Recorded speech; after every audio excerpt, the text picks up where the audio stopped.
Hey everyone, it's an absolutely beautiful day today, and I thought it would be a perfect time to share a little devotional on letting God do a new thing. So in Isaiah 43:19, there's a very commonly used scripture, especially during the new year, that goes like this: "Behold, I will do a new thing, now it shall spring forth. Shall you not know it? I will even make a road in the wilderness and rivers in the desert." Now, this verse is it's great for a new year, but God is not bound by our perspective of time. God can do a new thing at any given point, any given time, and right now especially, it certainly feels like we're in a little bit of a new thing. So in studying this, I was led to Isaiah 41:19, 2 chapters earlier, and it mentions specific trees. Pardon the wind, guys. Part of enjoying this beautiful day. It mentions specific trees that the Lord will plant in the wilderness and the desert. 41:19 says, "I will plant in the wilderness the cedar and the acacia tree, the myrtle and the oil tree. I will set in the desert the cypress tree and the pine and the box tree together." When I think of the wilderness, the certain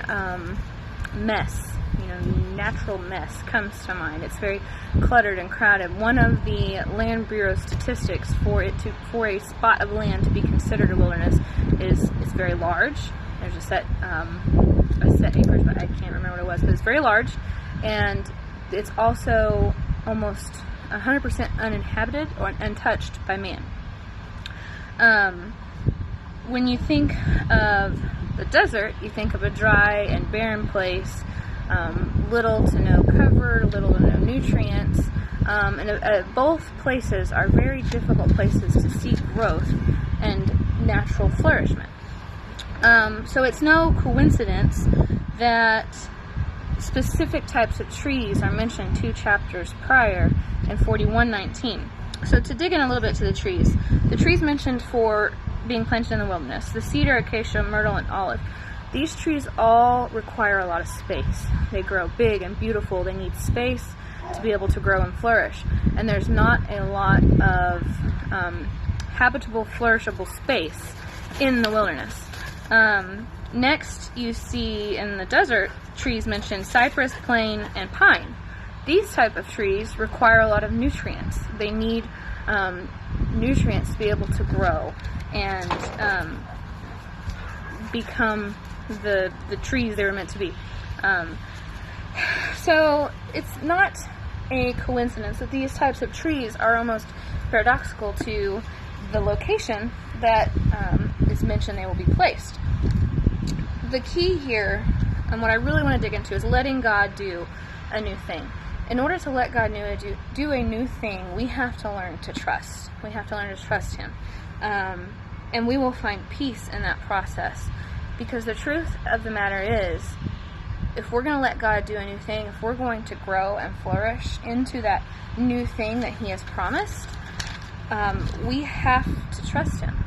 And for that to happen, we'll get caught up in, I don't have the skills to do that, or I know, I've been called for this, but I don't see a way that that's going to work out. I don't have what it takes, and I don't have everything I need. I don't have this nutrient and that nutrient. I don't have this skill and that skill.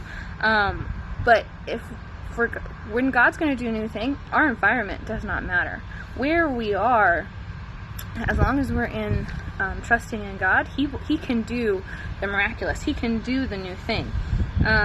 If we allow Him to plant these new trees, He's going to shift stuff. He's going to change stuff. He's going to uproot and then replant some stuff.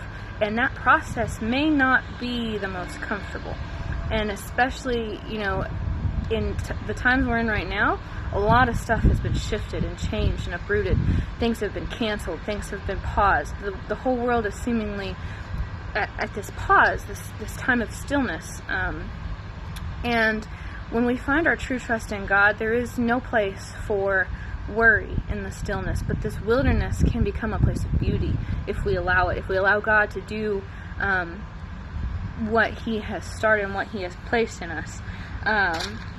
So back to 43:19, it says, "Shall you not know it? I will even make a road in the wilderness and rivers in the desert." When we put our trust on Him and we don't worry about our environment for the miracle that we need to grow, He will make a way. He will put the river where we need the nutrient. He will put the space where there needs to be space. Stuff can get shifted around and moved around. Space will be available when He needs it to be available.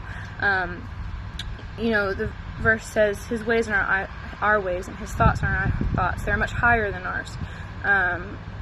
In Jeremiah, it says, I give you, I have plans for you to prosper you and to give you an expected end. We might be walking in the wilderness having no idea which way we're going. Which tree do we turn at? And where are you going to plant this tree, Lord? But He has an expected end. That word expected means He's already in the end. He already sees the victory while He's in the present with us. He's omnipresent. He's omnipotent. He has no, He's not confined by time. So while we're walking in the wilderness, unsure of where we are and what's going on and what to do next, He's already in the end, seeing the victory and seeing us possessing it. So I just want to spread a little hope, a little encouragement today that use this time to let God do that new thing. Spend some time in prayer. Spend time in the Word.